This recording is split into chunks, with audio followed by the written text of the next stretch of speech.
Join me today for a BattleTech book review, Trial of Birthright by Michael J. Ciaravella.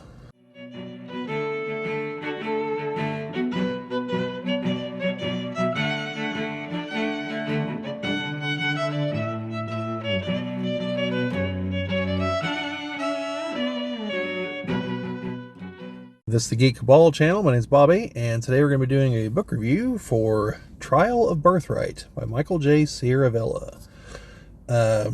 So this book takes place in the IlClan timeline, and which you can see here by the symbol here, and at least I believe that's the one.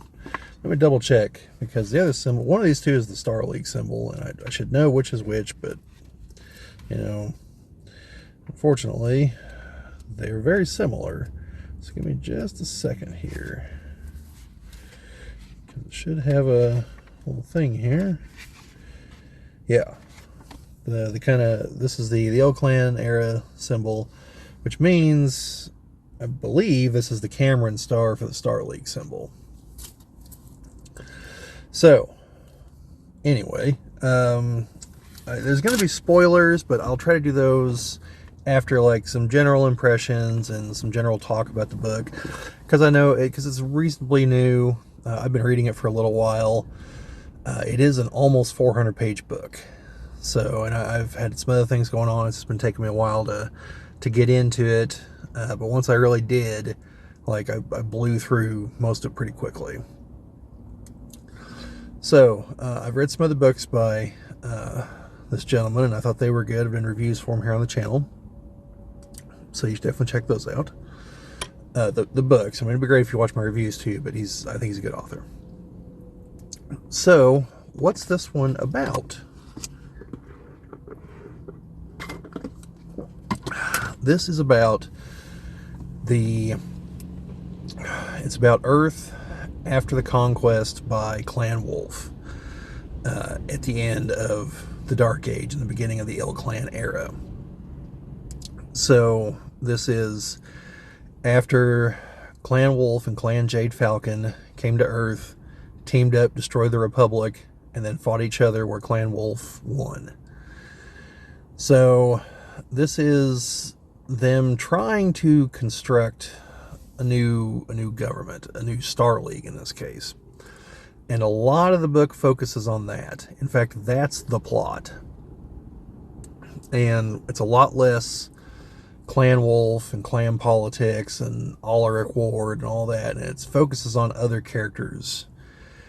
Primarily Noritomo Helmer, I believe is how you pronounce his name, who is the Star League lore master, and he's a former Jade Falcon. Anastasia Kerensky, who is now the general of the Star League Defense Force, and Darren Wolf through most of the book, and I'll explain that in the spoiler section. He is someone from part of Clan Wolf, but who fought on the side of the Republic, and after the Wolf conquest, Ulrich pardoned the Republic soldiers, and some of them have been rejoining. Well, some of them have been joining the Star League Defense Force.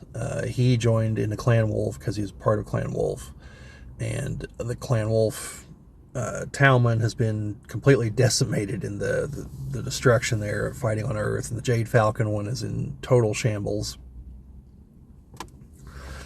So Ulrich has taken it upon himself to be the Khan of Clan Wolf still, the IlClan, so the leader of all the clans, and the First Lord of the new Star League. He's all of these things together, which allows him a level of political maneuverability, because that means he has different things for different functions and like maximum control, but also occasionally leads to conflicting goals. And that's a lot of what the book is about, having to deal with, well, there's the Star League and there's still Clan Wolf. Like, so which is in charge of what? You know, like, these are things you have to consider going forward, because as the fine folks in the book realize, old Nicholas Kerensky, his vision never quite explained what's supposed to happen after the conquest of Terra. You know, it's just kind of, and then everyone lives happily ever after. Like, his writings didn't really cover this. They just, I think they vaguely talked about forming a new Star League. Okay, but like, does that mean dissolving the clans and creating a new Star League defense force from the clan militaries? Does it mean keeping the clans and a new Star League? Like, what exactly does it mean? Did Nicholas Kerensky ever actually think that would happen? Or was it just a matter of, we need something to keep us going, and well, no one expects this to happen in my lifetime, so good luck, posterity. And we get to see different characters and their different views on this. So there's several battles throughout the book. So if you're looking for that, it's a lot of like politicking and debates of, okay, well, now you've won. Do you just completely grind your opponent into dust, or do you show some level of mercy? And if you do, and if you're really desperate to rebuild, do you let some of them into your ranks? And also, like, the former Republic folks are having to ask themselves, okay, well, the Republic is gone. Like, it's not coming back. So with that reality in place, is it better to engage in a pointless guerrilla war against the wolves that, yeah, if they had outside help coming at some point, they might be able to actually defeat them because they're so diminished. But since that outside help's never coming, would it not be better to join the Star League and carry forward those ideals that the Republic stood for, to bake those into the foundations of the new Star League, to make something that may outlive the Republic, but with the Republic's ideals?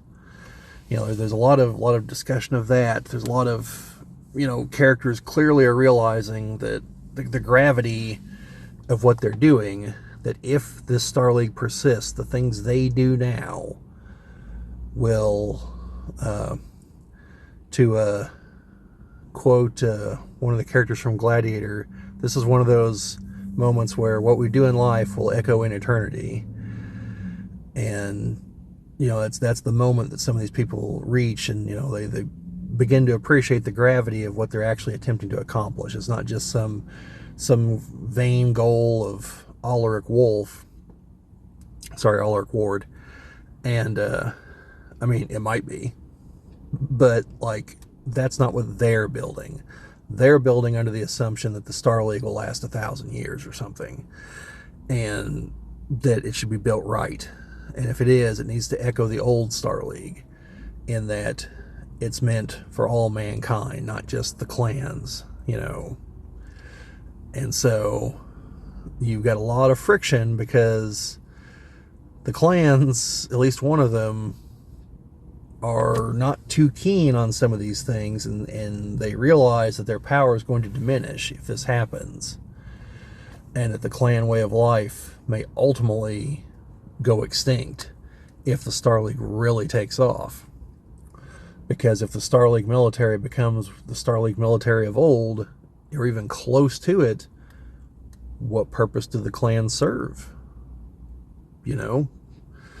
Because the Star League military will be considerably more powerful, will have the money and scientific know-how and resources to begin developing new technologies that the clan, you know, that'll outpace the clans. So these are the kinds of things that are discussed in the book, you know, and the kinds of things that the book, you know, makes you consider about the BattleTech universe going forward.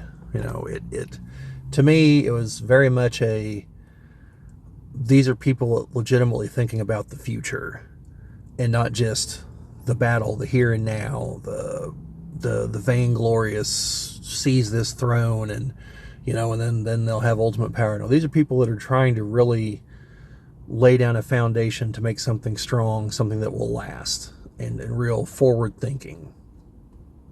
And that's at least for the BattleTech books I've read, that's an interesting change of pace. So anyway, I think it's really well written. You should definitely check it out if you're a BattleTech fan at all.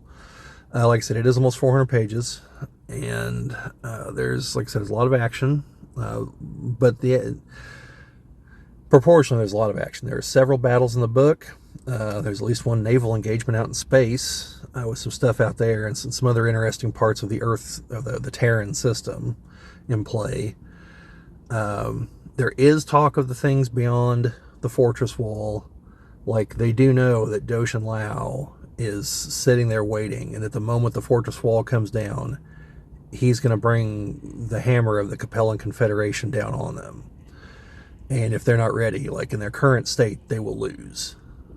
Because they just don't have the numbers. They don't have the machines. So, that's a thing that they're very keenly aware of. And they're aware that probably none of the other realms are going to be coming to their defense either. And they find themselves in a situation where, like, the Snow Ravens could come and help, but the Hell's Horses aren't going to. The Sea Foxes, maybe. Who knows? And the Ghost Bears have been shunned due to the not having overwhelming support or near unanimous support in their vote to join. So, and plus they're about to engage in a civil war. So, they kind of realize that they're on their own. And it's going to be tough to be ready. And they know the fortress wall will be coming down because they're going to run out of jump drives to power it sooner or later. So, that is most of what I can say without going into spoilers. I can say a few other things here, I guess. There are 3 reasonably known Republic personalities that show up here in the book. I don't know how much one of them was ever actually used in the other novels. I know he had a Clix figure. I mean, obviously it's his mech with him piloting it, but the other 2 definitely known quantities for sure. So yeah, that is the one other thing I can say. Won't say who, say that in spoilers, but anyway, so that's about as far as I can go without getting into spoilers. So if you're cutting out here, I always appreciate comments, like, share, subscribe, all that fun stuff. Commenting and sharing helps us grow the channel. All that, obviously subscriptions, that's the name of the game here on YouTube. I always appreciate those. But and if you like this, check out the other book reviews that I've done for the BattleTech books. I also do some non-BattleTech book reviews. Those have been coming a little more slowly, partially because I can't find my physical copies of some of the books, and I like to actually have them. I'm going to show you that yes, I do own the book. Yes, I have actually read it. I'm not just like reading some really in-depth wiki article and trying to spew material from it or something. I don't know, maybe it's imposter syndrome, but I do kind of feel that way when I'm talking about BattleTech lore, because I know there's just so much of it out there, and I know that I don't know all of it. So that's why even whenever I have a book, I hate to read it, because a lot of times I'll get someone down in the comments like, well, this is really XYZ, and it's something I've never even heard of, or that I knew but I didn't know was connected, or it's something I haven't read yet. And so, it happens. But anyway, now we're going into the spoilers. We're going to really kind of discuss the plot a little more in depth and explain some certain things that are happening here. So, I mentioned Darren Wolf. By the end of the book, he is Darren Ward. Throughout the second half of the book, he's engaged in the trials of Birthright to gain the blood name. Now he's angling for the Kerensky blood name. That's what he's been put up for. And he has his various trials. And at the end of the novel, his final opponent, who he's supposed to face, was killed in a battle that took place towards the end of the book. And he didn't know this. He didn't know who his opponent was going to be or anything, so nothing he could have done about it. And so he's going to win by default. So he earns the Kerensky blood name. And Anastasia Kerensky wants him, with the Star League Defense Force, and that's where he's been doing kind of like intel and field work, and leading some battles and trying to figure out there's a resistance that at least involves former Republic soldiers, and he's trying to end it as bloodlessly as he can, and hoping that gets more people over to their side to join the Star League, to show that the Star League is merciful. The Star League wants to rebuild, that they want people with skills like former Republic soldiers, that they will welcome them. But also to make them realize that the Republic is gone, that it's not coming back. Devlin Stone is dead, and that's pretty much that.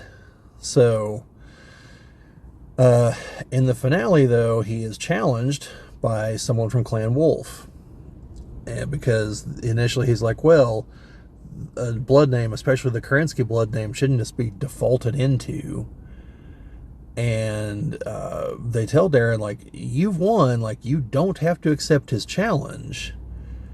And he's like, you're right, and I'm not going to accept it on those grounds. I'm going to accept it as a trial of grievance, because he called into question my honor and the honor of the Star League Defense Force.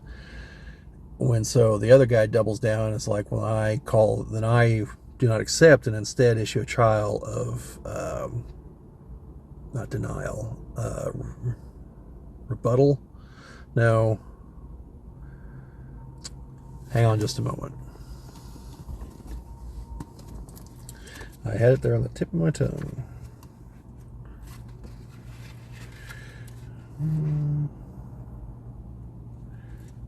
It's a trial of refusal. That's what it is.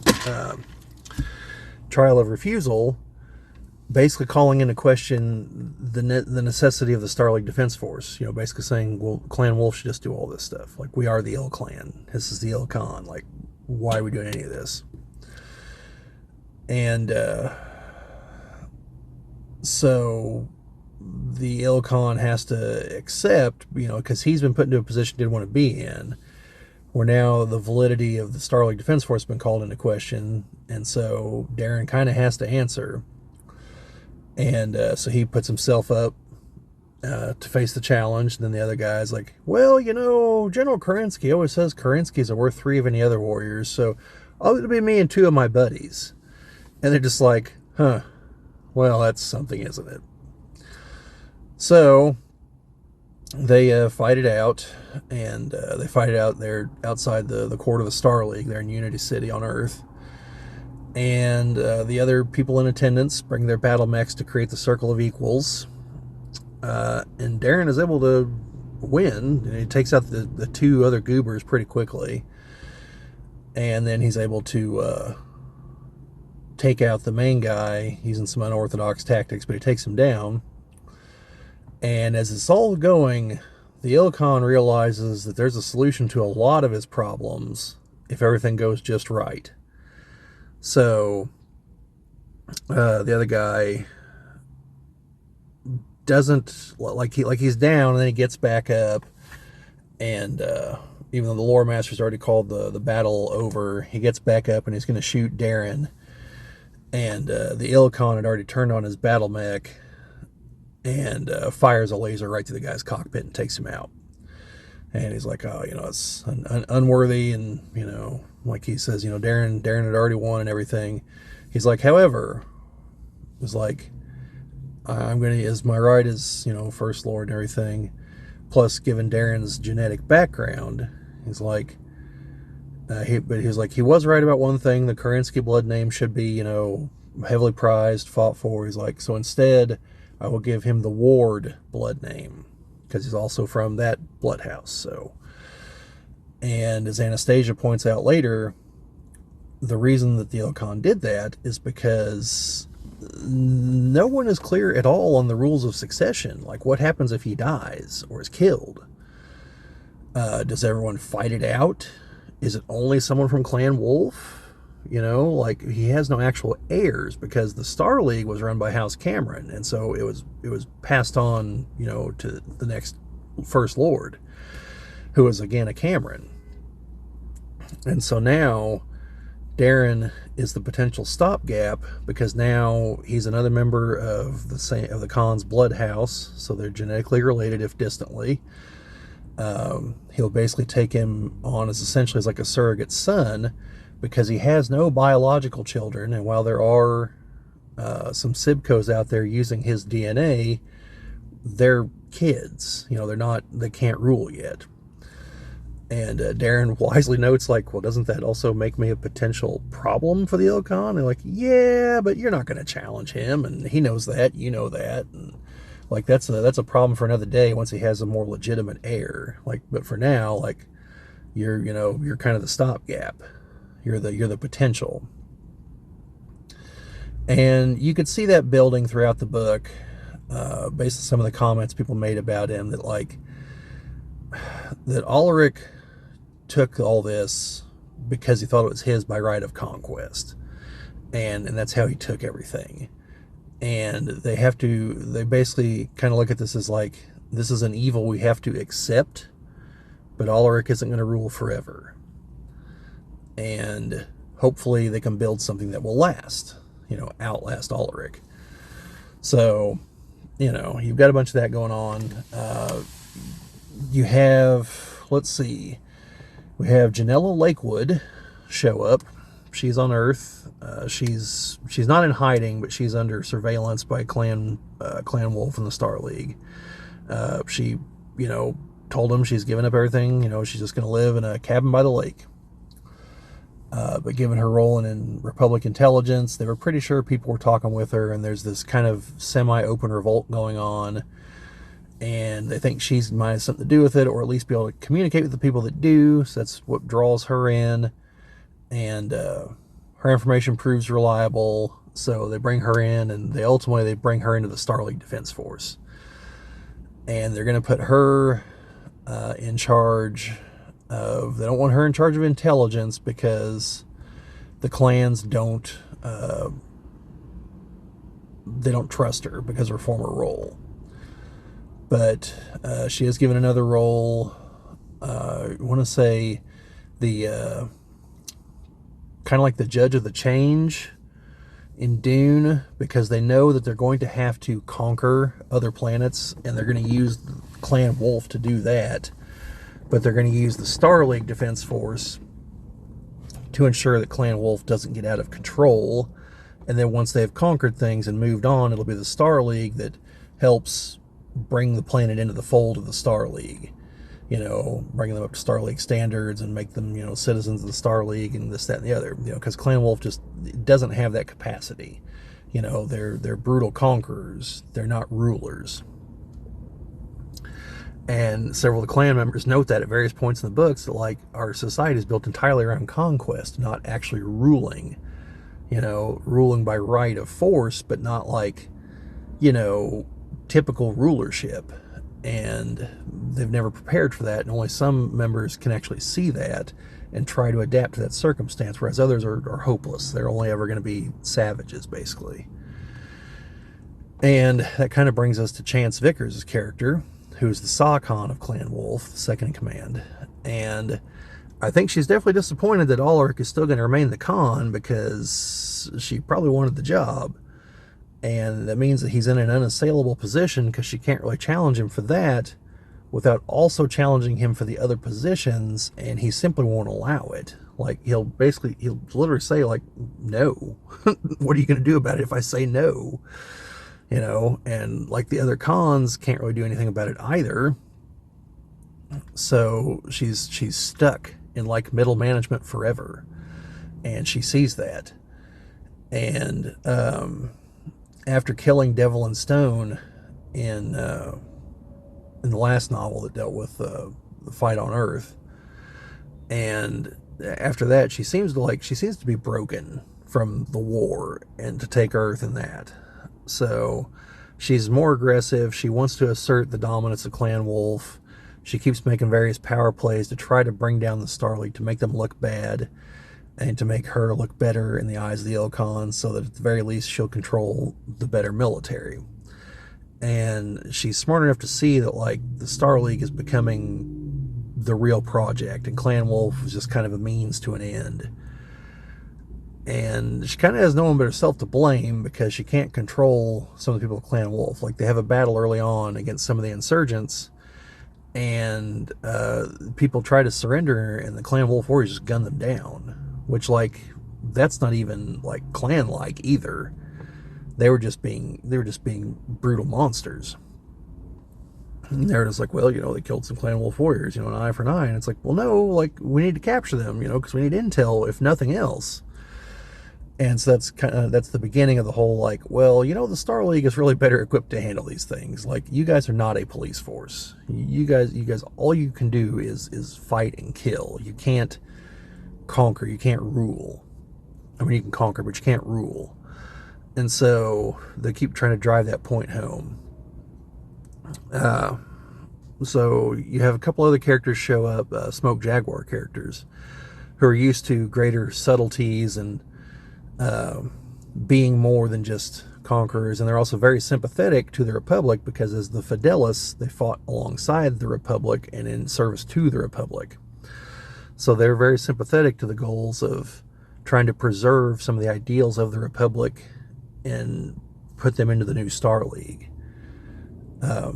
So you have that, which led to an interesting moment where I believe it was Darren went to go talk to one of the elementals, who was actually, like, really high ranking in their intelligence service, and he's like, of course no one suspects us, they think we're all just giant dumb brutes. And he's like, couldn't be farther from the truth. And as he's saying this, he's painting a miniature, so there's a very meta moment of him, you know, painting some miniatures for some kind of game or something, like a war game. And Darren's like, oh, the detail, like, I could never do that. You know, he talks about, you know, some of the other elementals, you know, compose poetry and write music. And he's like, you know, we're people. Like, we have interests. We're not just dumb meatheads that go and beat people up for fun. And he's like, but importantly, everyone thinks that. And so no one even notices that we're there, even though they're like 8 or 9 feet tall. He's like, because they're used to us just standing there stoically, but they don't realize we're listening to everything, you know, and remembering it. So you have Janelle Lakewood. Joan 11 shows up. He was in hiding, turns himself in to throw himself at the mercies of the IlClan, and to offer to go publicly to tell these people to lay down their arms, you know, to tell them, like, look, like, you fought the good fight, you did what you thought you had to do, but, like, you're not going to bring back the Republic, and so going forward, the only thing you're going to accomplish is death and destruction, and you're just going to keep perpetuating the cycle. Like, no, like, lay down your arms, go live your lives. And so they record the message and they broadcast it, and Ulrich surprises Joan 11, tells him that once it's done, he's going to put him on a drop ship to get to a jump ship to take him out of the system. And he's like, kind of looks at him, he's like, what, do you think I was going to have you killed? Like, I don't need another martyr. Like, you know, fulfilled your part. Killing you wouldn't serve no purpose. He's like, I know where your wife and kid are. Like, I'll send you there. Like, we'll never meet again. Like, just go and just leave. And so he does, and, you know, like, to Ulrich, he's kind of shitty. He's like, I hope you understand, I'm not going to wish you good luck. And kind of goes through everyone there, you know, Darren and Janella. Then gets to Sawcon Vickers and reminds her, like, the people of Earth have a very long memory, like, and you're definitely going to be part of it. And then, you know, tells Noritomo and Anastasia, you know, good luck with your endeavors. Like, hopefully some bit of the Republic can survive in your Star League. Something to that effect. And so he leaves, and then our third Republic guy is Mason Dunn. Now, he's the one that I'm not sure has exposure in the other novels or not. It's been a long time since I read them, but I know he had a figure. He is inside the insurgency, and is Janelle Lakewood's confidant and lover. And so he's been feeding her intel, and he went back in instead of leaving because he thought after Jonah's speech, like, he might have one real crack at getting a lot of these guys to just lay everything down and walk away. And but instead, the commander is going to go on this suicidal mission because he's already openly attacked some civilian targets and killed a bunch of people, and now he's going to go after the court of the Star League. And that's mainly a distracting attack, while the other force goes to the Antarctic base to try to bring down the fortress wall. So, Mason Dunn can't talk him out of it. They get there, the fighting begins, and the folks on Star League side realize something's off because they're fighting as if they're trying to pin everyone down, and they're like, well, this doesn't make any sense. Like, these guys, no one's coming to reinforce them. Like, this is it. And, like, they know that our reinforcements are going to show up. Like, it's got to be some other part of the plan, and they don't realize it's the attack on the Antarctic base. But then Mason Dunn sees that his commander has truly lost it. A lot of their hovercraft are loaded with explosives and are just being kamikazed into things and killing a bunch of civilians. And so Mason turns on him and kills him. And by the time he's done, Anastasia and Janelle Lakewood show up and order him to stand down. He's like, I can't do that. Like, you know, these men, you know, like, they're doing what they thought was right. Like, look, I saw the savage stuff. I killed the commander. Like, but I can't let you just capture everybody. And so he has to fight Anastasia for a bit. And there comes a moment in the fight where he could kill her. Like, her mech's pretty banged up. It's her Ryokan 2 from back when she was, I think, either with the Republic or the Steel Wolves. And Janella's in her Tundra Wolf, if I remember right. And he's got a moment where he could kill her, and then, like, his mind flashes to, but to what end? Like, what do I accomplish here? Like, she's competent. She's, you know, she's in command of the Star League. Like, there are far worse people that could be put in charge of it. Like, she seems to actually care about doing things the right way. And all it's going to do is buy me a few minutes of trying to escape. Like, nah. And so he intentionally doesn't shoot, giving her the time to shoot at him. And so he surrenders, and he's granted parole like everyone else. Then he also joins the Star League Defense Force under a different name. So, yeah. So ultimately, the Star League is well on its way. They already have one. I thought it was I core, but it's one because there's two cores on it is being built at the end of the novel. So they're going to New Earth. That's the first planet that they plan on subjugating into the new Star League. And Clan Wolf is chomping at the bit to go attack. And so everything's getting ready for that. There's the big celebration at the end. You know, they're celebrating Darren coming into, you know, the Ward blood name. And it seems that they've dealt with everyone there on Earth. Oh, also the big battle out in space in the asteroid belt against the Belters. That was interesting. And there was a lot of self-inflicted damage from the insurgents. And the Star League folks snapped into action and rescued as many people as they could, but also made sure they got a lot of footage about it. So they were able to use that really good for their propagandic purposes, but they did also legitimately mean to help those people, because it seems like Noritomo and Anastasia and Darren are all, like, legitimately, like, we're doing this for the betterment of mankind. They don't seem to be ulterior motives among them. So that's something.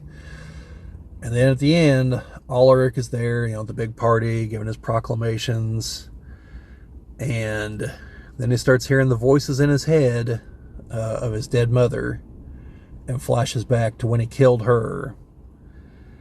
And she, you know, because he's sitting there thinking of his own greatness and how, you know, he's supreme, he is the great one.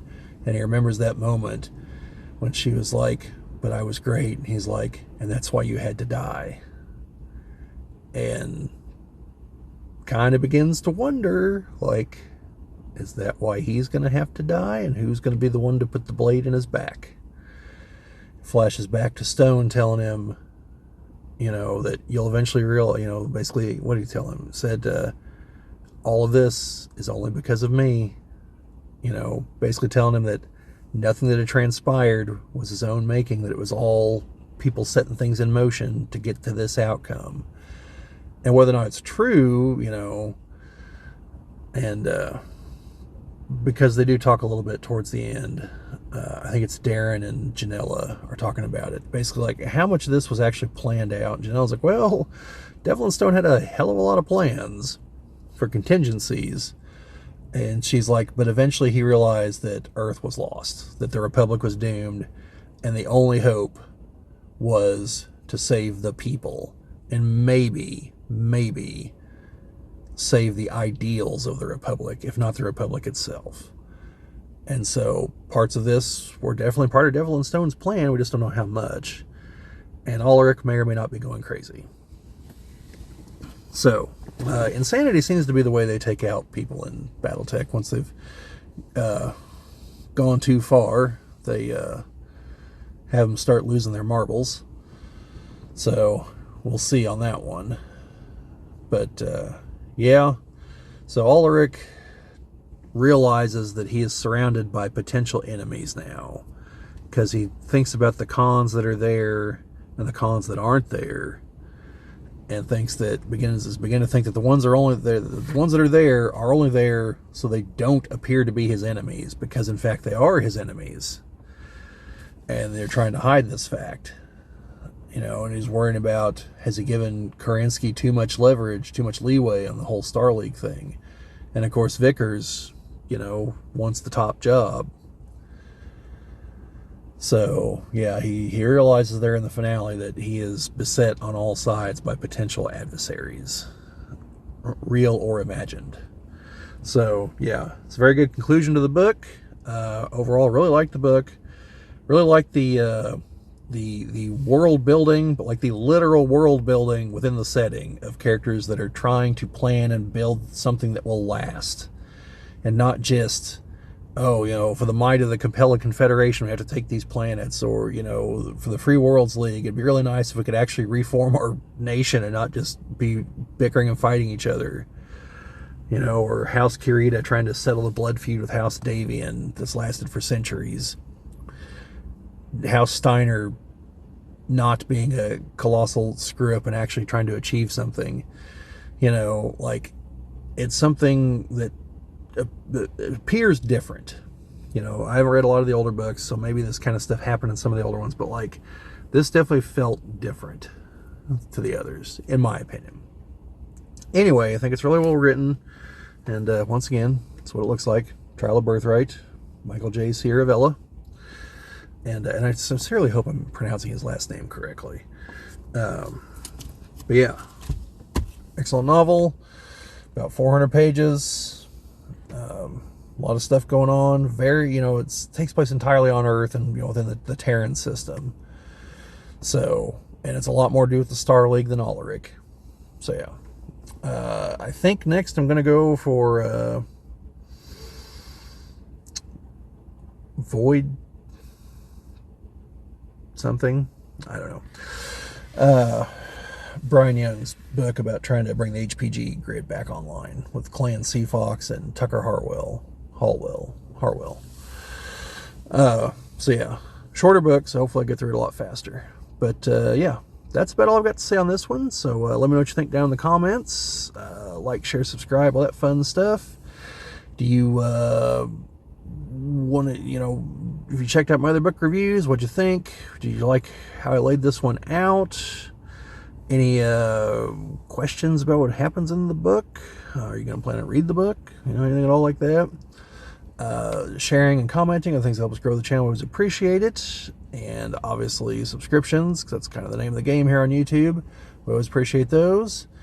But yeah, that's about all I've got for this one. So, you know, just keep an eye out. We have more BattleTech content coming. I've got more unboxings I've already filmed. I just haven't put them up yet.